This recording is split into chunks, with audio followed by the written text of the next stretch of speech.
our mindset, our paradigms. This is very important in the belief of Covey.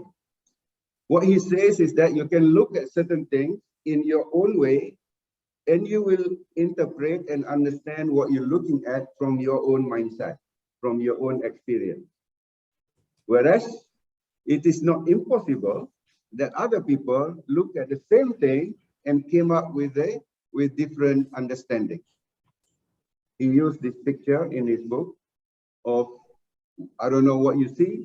Yeah, some people look at this picture and see an ugly woman, and he believes that is the only truth. This is a picture of an ugly woman. Whereas somebody else say, no, I see a picture of a beautiful lady. And both are right, because this picture gives that, and it depends on what your mindset.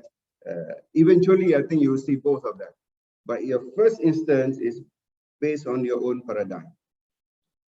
And you can see both. When somebody pointed it out, that is the nose of the beautiful lady, and that is the nose of the ugly woman. Okay? So it's about mindset, it's about seeing what we see, and about opening our mind that what we see is not the gospel truth. What we see is one perspective, and we need to open our mind to the perspective of other people who come in with their own mindset. In the book, he gives an example, a real example of a captain of a battleship. Yeah. So this is a captain of the battleship. In the middle of the night, they have these people on top of the ship who looks around for safety and for other ships. And this man on patrol say, "Captain, I see a light in the distance." And the captain say, "Is the light moving or standing still or steady?" And they say, "Oh, the light is steady and not moving from left to right, and steady light." And the captain says, "Send an order for that ship in front of us to change the course to avoid collision." And then the reply came from the other light. He said, "You change the course.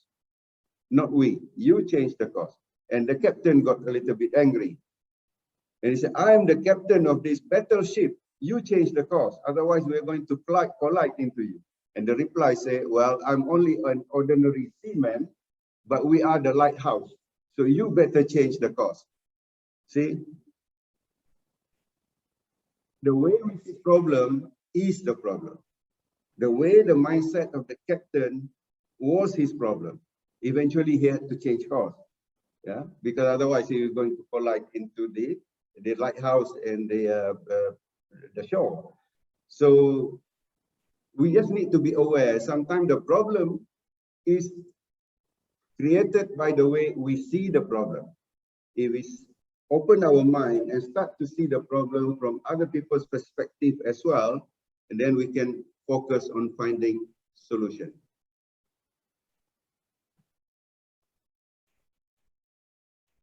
Stephen Covey also says that first you need to be what you expect to happen to you. Be first, then can expect. So if you want to have a happy life, be the kind of person who generates positive energy. If you want to come to work feeling motivated, be the person who motivates others. If you want to come to work and get the support of other people, be the person who supports other people.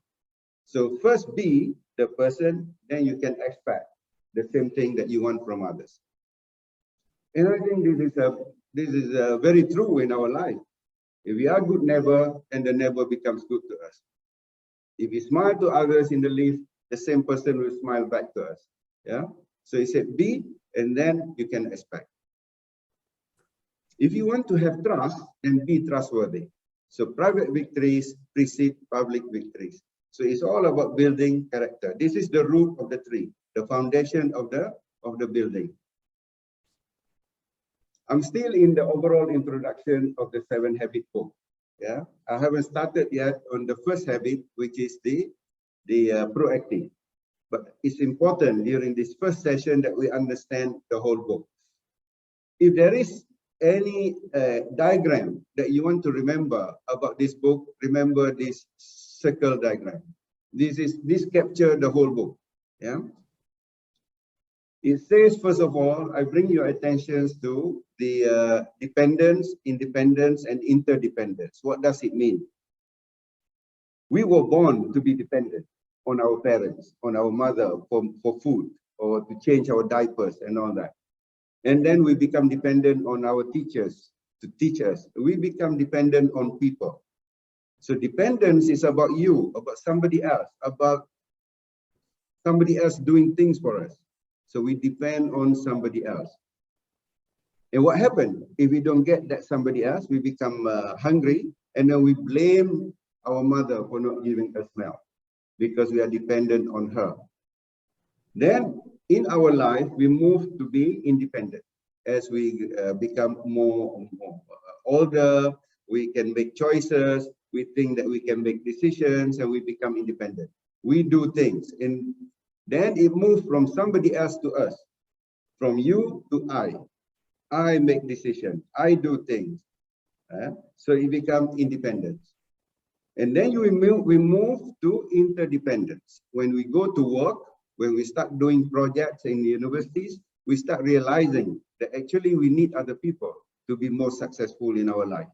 We cannot just talk about I, because to achieve things is more than just I. It is I and you and he and she. So it is about we. So Covey in his book realizes this and say, okay, we need to move into the maturity of how we work with others, from dependent into independence into interdependent. And interdependence is the most effective way of achieving things in our life. That's what he says, and that's what I believe. And then the book summarized the private victory that I mentioned about, the 3 habits, and the public victory, the other 3 habits, habits 4, 5, and 6. And sharpening the saw, as I say, is about continuously improving each one of the habits and how we apply that in our daily life. Remember this circle.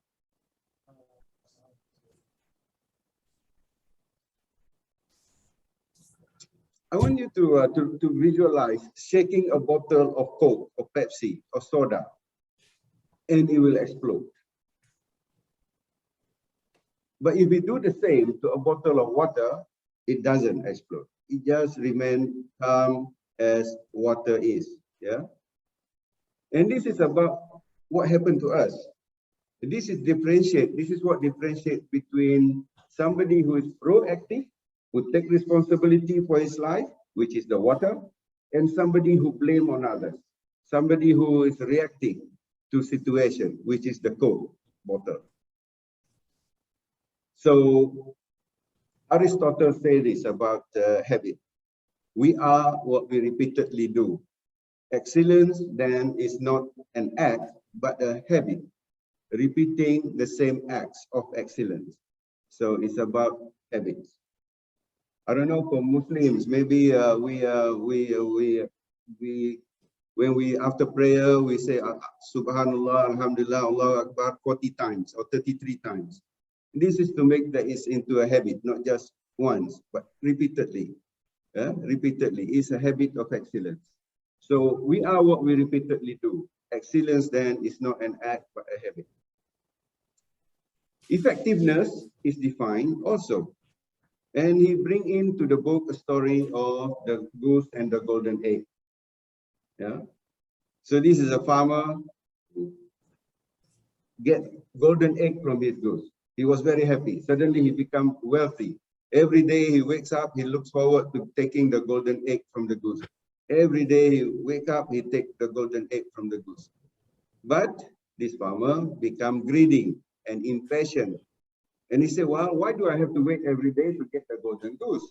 Why don't I just kill the goose, open his stomach, and get all the eggs at the same time now? And he did that. And there was nothing inside the goose. So effectiveness is not about trying to get all the results at once. It's not about P. It's not about production. Effectiveness is a balance between P and PC. It's about production and production capability. Yes, we want the production, but we need to preserve, and continue to improve.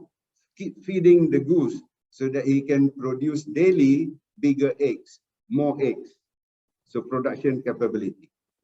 So it's not about stocking all our ponds with shrimp, with high density shrimp, and filling up the pond with water up to the brink of the dikes. That is not the idea of production and production capability balance. It's about doing it right.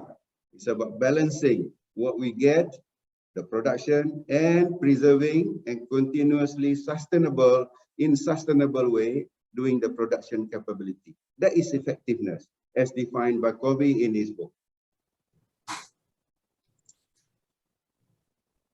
I want to take a little bit about the definition of proactive. We are now in the habit number 1. Proactive. Be proactive is Covey's habit number 1. Yeah. So today we focus on being proactive. When you are proactive, actually you take control of your life. You decide, this is my life, this is what I want to achieve, and you take control of it.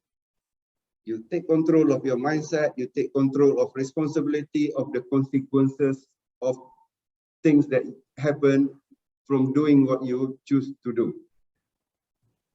When you are proactive in a way that you look forward into the things that you want to achieve. You decide how you want to feel about any situation. Yeah. The opposite of proactive is, of course, being reactive. When you are reactive, you are the soda bottle, you are the Coke bottle. When something goes wrong, first thing you do is look for somebody to blame. It's not my responsibility, it's him. It is him responsibility, it's her responsibility. You do not stay calm and in control. You get upset, you explode. Yeah. It's always somebody else's problem. It's the weather problem. It's my wife's problem. It's the economy, it's the government, it's the rule, it's everybody's problem, except for yourself. So that is this reactive. Proactive takes charge, take control.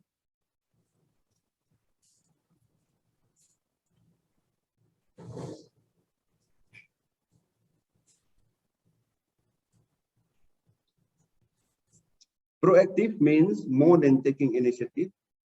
It means taking responsibility for your own life. Your behavior becomes a function of your decisions, not the conditions around you. It is response ability. There is ability to choose how you respond to any situation. So highly proactive people do not blame circumstances, do not blame conditions, do not blame finance not paying bills, do not blame the weather, the temperature, or whatever, or conditioning for their behavior. Their behavior is a product of their own conscious choices based on values. Based on value, his own value, the value of the organization, the value of the company that he's working for, rather than a product of those conditions and based on feelings. So proactive people, in short, is not a victim of circumstances. It's not a victim. He takes charge. Not everything is within his area of influence to make decisions, but he takes charge to go to the people with the influence to make that decision. He don't wait. He don't say, I talk to my boss, but my boss doesn't talk to finance. He doesn't say that. He go to the boss, he say, I need payment, I need the spare parts and all of these things. And the boss say, well, we don't have this, we don't have that. But he say, well, maybe you and I, we need to go together to finance to explain the urgency of this matter, so that they will prioritize to make payment for these spare parts, because otherwise our production will be disrupted. And that is proactive. Yeah. So let us each reflect on this situation here. In our daily life, what are some reactive behavior from others that you have seen around you? Do you see kind of a reactive behavior? Behavior when people explode? Behavior when people becomes angry? And do you also react? So when someone becomes angry with you, you also become angry with her or with him. And that is reactive behavior. Is your first tendency, whenever you face with a problem, is to blame and to, find somebody to blame for the problem? If that is what is happening around us, then those are reactive behavior. And reactive behavior normally makes you feel uncomfortable, unhappy, upset. Yeah. So how did those actions make you feel? Are those things, negative feelings? On the reverse, what are some proactive behavior that you have seen? And you tend to continue to go to the same person that behaves towards you in a proactive way because you like to talk to this person. He doesn't focus on the problem. He focuses on the solutions, on finding solution. He doesn't focus on who made the problem. He focuses on what happened that caused the problem. Yeah. So this is the difference between this reactive and proactive at work. And let's reflect. What do you want to see changes happening in the way people behave towards each other in our company? And what can we do about it? Do we wait for somebody to change their behavior towards us? Or do we take that first initiative to change ourselves, to be more proactive? So if we go back to the principles of Covey, it's a look from inside out. Start from within you. Start from within you, the way you see things, then it's obvious. The answer to the last question is, I need to be what I want others to be. If I want others to cooperate and be nice and polite with me and help with me, help me to find solution, I be that kind of person first and foremost. Stephen Covey, one of the quotations, there are many quotations in the book. One of them that was a kind of strike us is that I'm not a product of my circumstances. I am a product of my decisions. Yeah, true. I hope the fact that you are here at NAQUA is your decisions to come. It's not the circumstances that somebody put a knife to your throat and say you must come and work in NAQUA. You make the decisions to come. You make the decisions to stay. You make decisions to wake up every morning and go to work. And you make that decisions to be productive, to be very good at your work. And along the way, somebody comes and make you unhappy, demotivate you. Somebody comes and say not nice things to you. These are the stimulus that comes in your way to do your work. Something happened. Somebody come and say, what a lousy work you're doing. Why were you late? Without first trying to understand your problem, why you were late for 10 minutes. Start blaming you for being late and you become demotivated. And this is about being proactive. There's to be aware of things that can happen around us, but be firm and comfortable with our values, with our principle, with ourselves, that you allow, you choose the stimulus, how it will affect you. Instead of being demotivated and down because of these comments made towards you, you continue to be positive and you act positively, you say positive things, you change the behavior of those people who are rude to you to be more polite. You become the change. So I was talking about stimulus and freedom to choose how you feel and how you react and how you respond. We need to be aware of the impact that we have on others. We need to be aware of how we feel. Or so somebody come and say something upsetting to you, demotivating you. You need to be aware. Yes, that's how I feel. Yeah. Be aware, acknowledge that's how you feel, because we are all human. We have feelings. So it happened. Yes, it happened. But we need to be guided by our values and our principles. And we choose the response that we want to have. First of all, response within ourselves. How do we feel? Secondly, response towards the stimulus, the person who come in and try to influence your mood or your how you feel.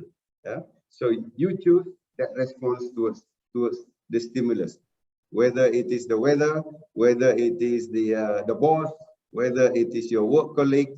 You choose how you respond.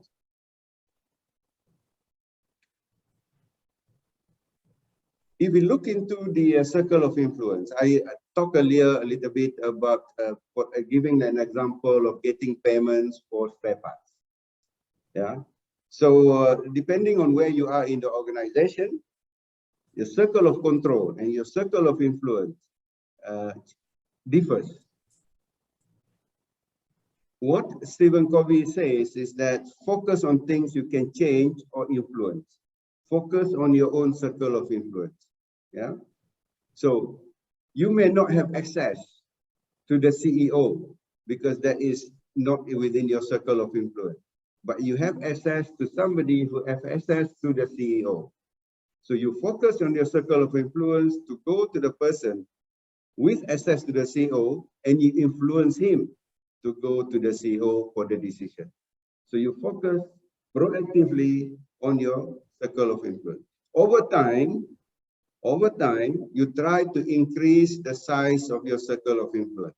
If you still do not know the CEO, get to know the CEO. If you still do not know this person who has influence over certain decision, try to get to know the person so that you continuously increase your circles of influence.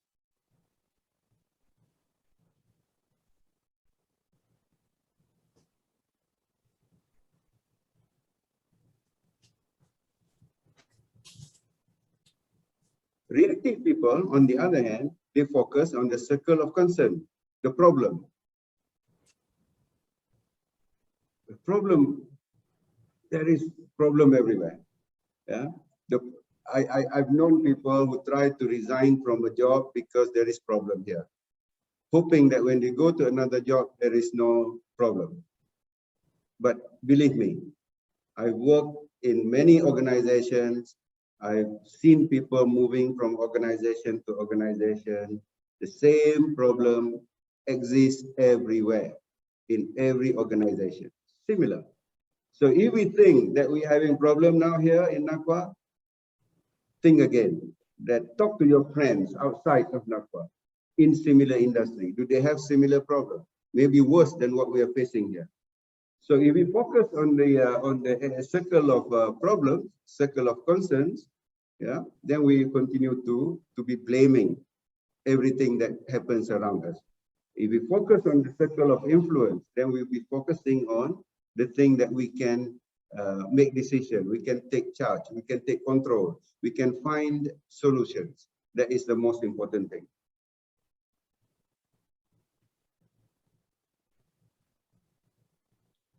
So the idea is to increase, to widen the circle of influence, to get to know people, talk to people as person.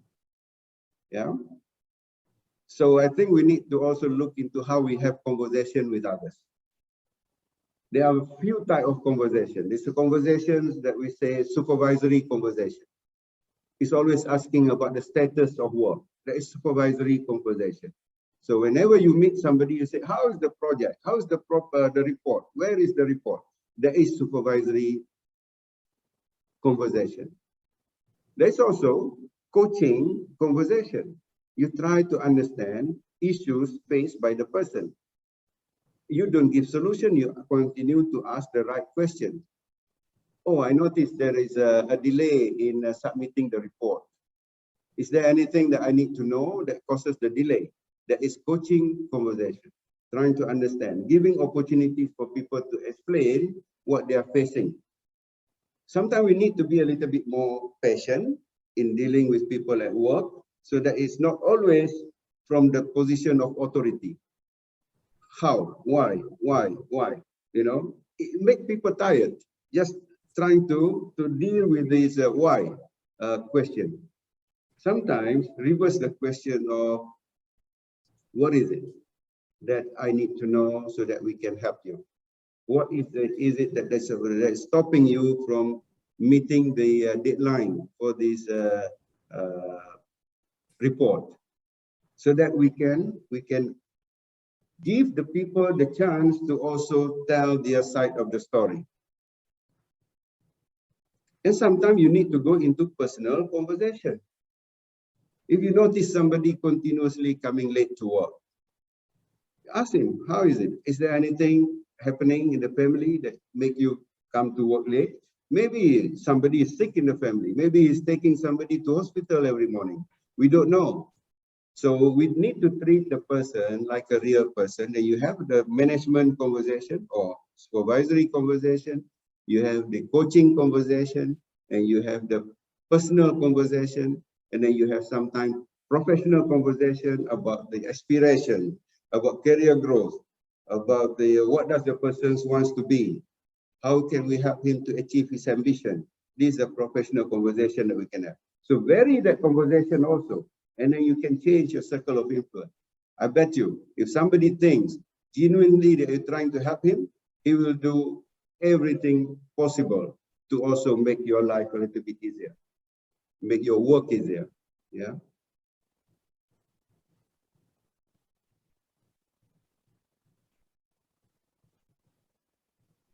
So we need to invest in building the circle of influence to make it bigger.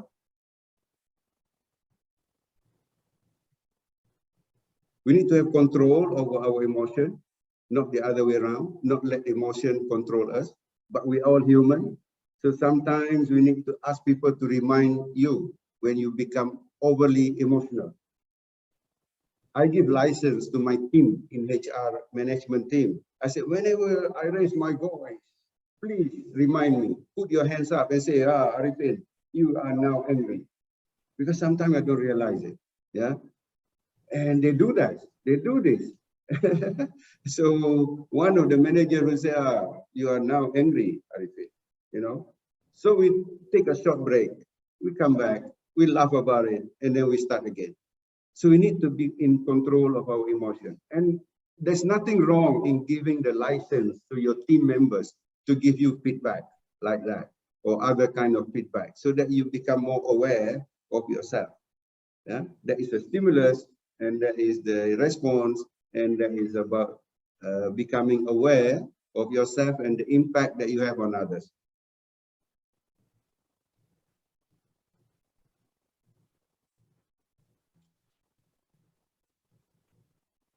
Things you cannot control or change. And sometimes I look at this list, other people, whether things you did wrong in the past, how other people treat you. When I look at this list from the book, I say, well, some of these things I can still have a control, or I can still try to change. I cannot change a person, but I can change how a person deal with me or interact with me. Even though this person is rude with everybody, I can still try to influence how the person interact with me by adapting or modifying my own mindset about this person. Yeah. So the weather, yes, I cannot change the weather, but I can be prepared for the weather. Yes, it may be sandstorm, but I can be prepared to protect myself against it. So this is something that we do not have to be victim all the time due to the things that we think we cannot change. Things that you did wrong in the past. Yes, something did happen wrong in the past, but you don't have to feel sorry for it for the whole of your life. You can say, yes, I did something wrong. You internalize it, and then you make correction, be a better person, and move on. So these are the things that I look at it and I say, well, even this list that they put there, this list that we can still change how we respond to the conditions. Definitely, we can be in control of our attitude, of our mood, of how we react to things, good or bad, and how we treat other people. But when you are proactive, you make good choices how to you respond to a problem or situation. So proactive mindset will always not worry too much about ego, about the personal thing. You look at it as a situation, as a problem, and try to always look for solution. And proactive people normally are calmer, happier in their life, and they probably looks younger than their age because they are happy, they are proactive, they are very confident of themselves. Not because they know they are very good and perfect, but because they know they have certain principles in life. And that principles is the one that guide them. That value and principles is the one that guide them. Yeah. But when you are reactive, you are ready to explode anything. You know, we live in a big community. We live and we work and we eat and we pray and we sleep all together at the same place.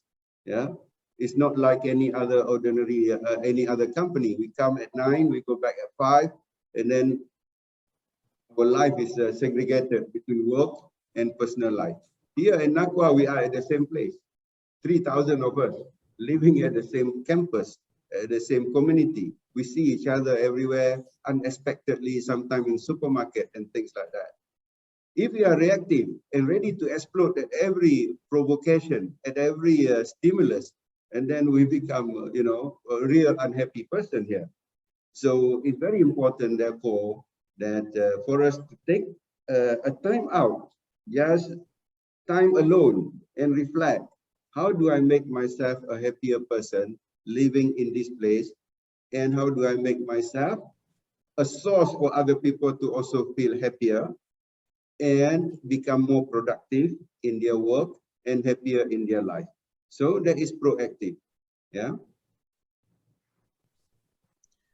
Some of the language of proactive, I can control my feeling. Yes, I can do it. Yes, I will look for the answer. Yes, I'll try. Yes, all of these things are proactive language. Some of the reactive language is not within my control. It's not my responsibility.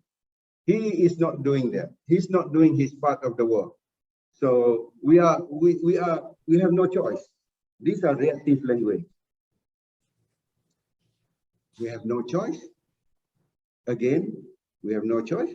Think again. I think if we sit down together, there is always choices that we can make. There's always solution that we can find.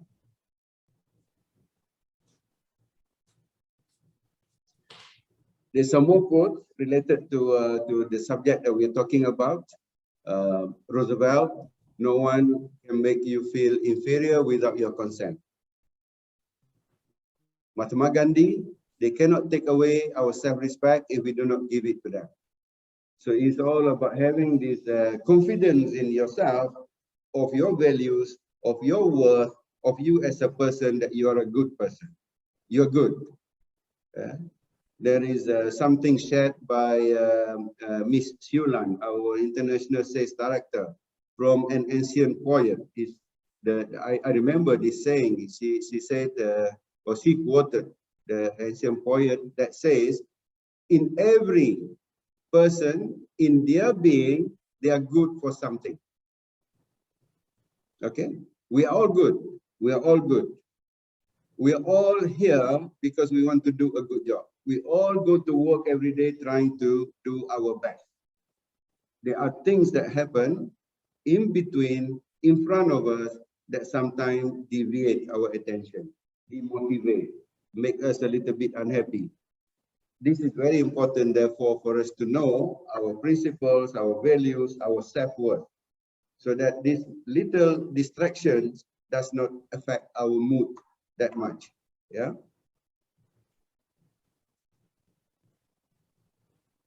So the opposite of being proactive is to blame all your problems on your lousy boss, to blame all your problems on your parents, to blame all your problem on your spouse, even on the economy, even on the government, even on anything else, camels crossing the street, something like this. So always is somebody else's problem. And the opposite of habit number one is to be a victim. Habit number one says you are not a victim, you take charge of your life. The opposite of habit number one is to take no responsibility for your life. That means if you're hungry, you eat. If you're angry, you yell. If somebody says something rude, you become rude again. You react. And that is reactive. That is the opposite of what we are trying to say, trying to be proactive.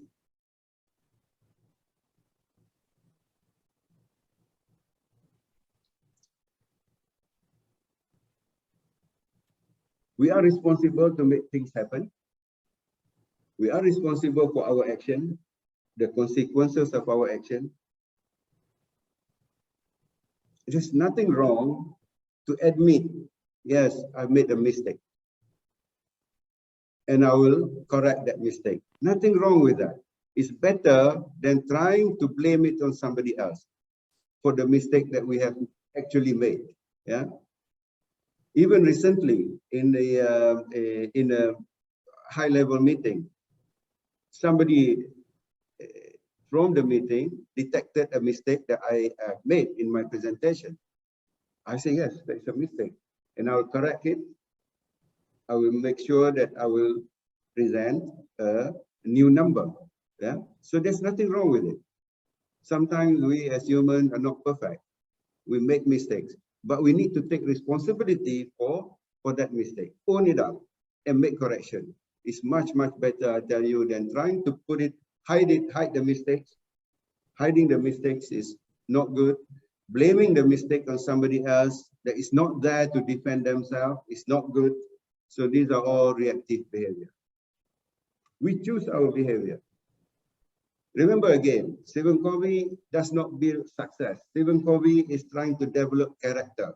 So if we understand the content of this book, we become a better person. As a person, we become a better person. We become a cleaner heart, a whiter heart. We become a better, we will have a better character. In dealing with anybody, whether it's at work, whether it's at home with the family, whether it's with friends outside, we become a better person because we have improved our character. We have realized that, there's certain things that we can change and improve in our mindset and in our character.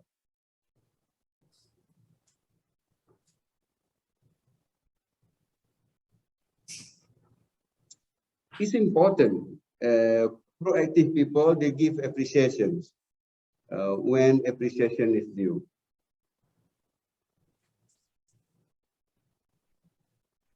Yeah. So recognize people, say thank you, give appreciations, and be positive. And also proactive people, they take criticism positively. They don't explode. They don't become defensive when somebody criticizes them or their work. They focus on the message and not on the messenger. If somebody says something that you have done here in your report is not quite right, they focus on the message, not on the person who said it. Sometimes we become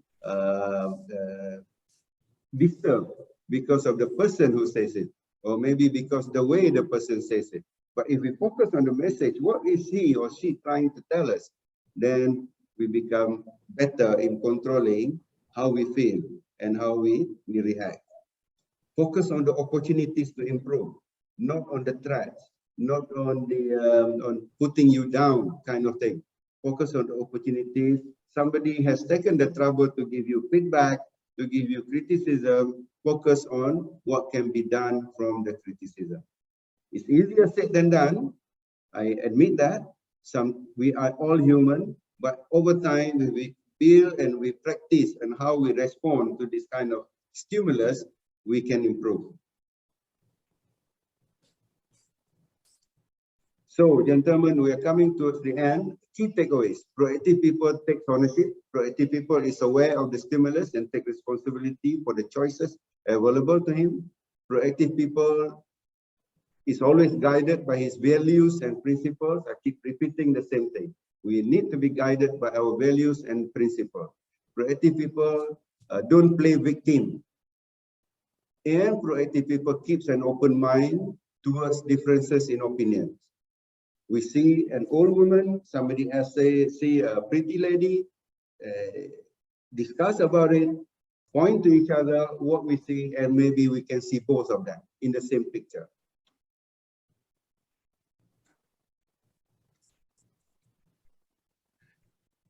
In summary, proactive people are the designer of his or her own life by focusing on things that you can or control, your attitude, your effort, your mindset, your behavior. You will eventually have influence over the things outside of you.